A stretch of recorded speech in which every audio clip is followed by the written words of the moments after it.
In the quiet, modern-day town of Maplewood, where mornings smelled of fresh coffee and evenings echoed with the hum of traffic returning home, lived a boy named Ethan Miller. Maplewood was the kind of American town where people waved at each other, where hard work was respected, and where dreams quietly grew in ordinary houses. But Ethan was different. At 22, Ethan had mastered the art of doing nothing. While the rest of Maplewood woke early, construction workers pulling on boots, teachers packing bags, shop owners lifting shutters, Ethan slept past noon. His phone alarm rang every morning, and every morning he silenced it with the same thought: I'll do it later. Ethan had big dreams once. He wanted to become a graphic designer, someone whose work would be admired online, someone successful enough to leave Maplewood and see the world. But dreams need effort, and effort was something Ethan avoided like a disease. His laptop lay dusty on his desk, unfinished online courses abandoned halfway. Job applications remained unsent. Tomorrow, he always said. Tomorrow never came. His parents worried. His father worked long hours at a hardware store, his hands rough from years of labor. His mother balanced 2 part-time jobs. Every night they returned home, tired but proud. Ethan watched them from the couch, scrolling endlessly, guilt knocking softly at his heart, and laziness shutting the door. One evening, his father finally spoke. "Ethan, you can't live like this forever," he said quietly. "Life doesn't wait." Ethan nodded, half listening. "I know, Dad. I'll figure it out." But deep down, he didn't believe anything would change. Life felt comfortable until the day comfort was taken away. The challenge arrived without warning. One rainy afternoon, Ethan's father collapsed at work. A heart attack, sudden, severe. Within hours, the family's world turned upside down. Health bills piled up. His mother's income wasn't enough. The safety net Ethan never noticed suddenly vanished. For the first time in his life, later wasn't an option. Ethan sat alone in the hospital hallway, staring at the floor. The hum of machines, the smell of disinfectant, the sound of footsteps, it all felt overwhelming. Fear wrapped around his chest. What if Dad can't work again? What if we lose the house? What if this is my fault? That night, Ethan looked at his reflection in the dark screen of his phone. He didn't see a dreamer. He saw a burden.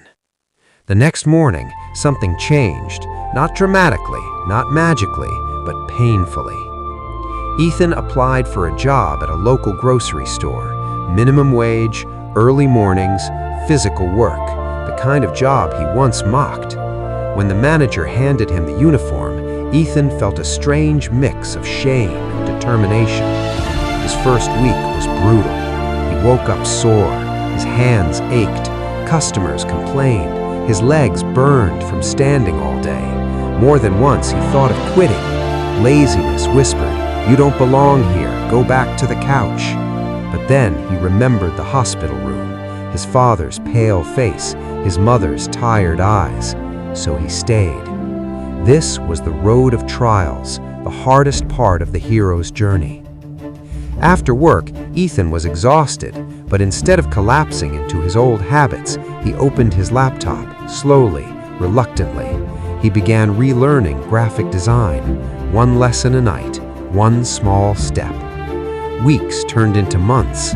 Ethan changed in ways no one expected, not even himself. He woke up before his alarm. He learned discipline. He learned how heavy regret feels and how powerful responsibility can be. One evening, while helping his father with physical therapy exercises at home, his father looked at him and smiled. "You've grown, son, not just older, stronger." Those words hit him harder than any criticism ever had. Soon, his grocery store manager noticed his work ethic and promoted him to shift supervisor.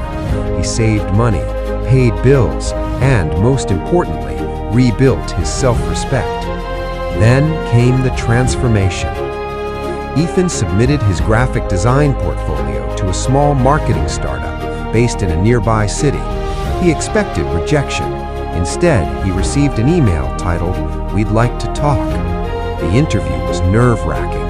His voice shook, his palms sweated. But this time, he wasn't pretending to be someone else. He spoke honestly about failure, about change, about learning the hard way.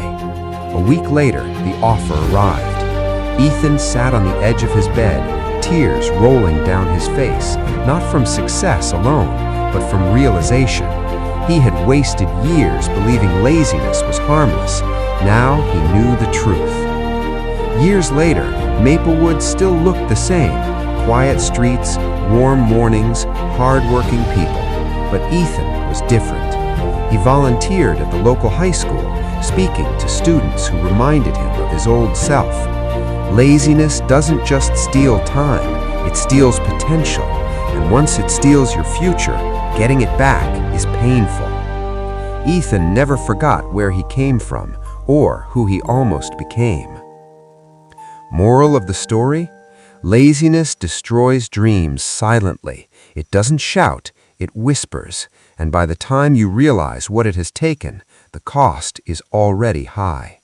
But change, though painful, is always possible when responsibility replaces comfort.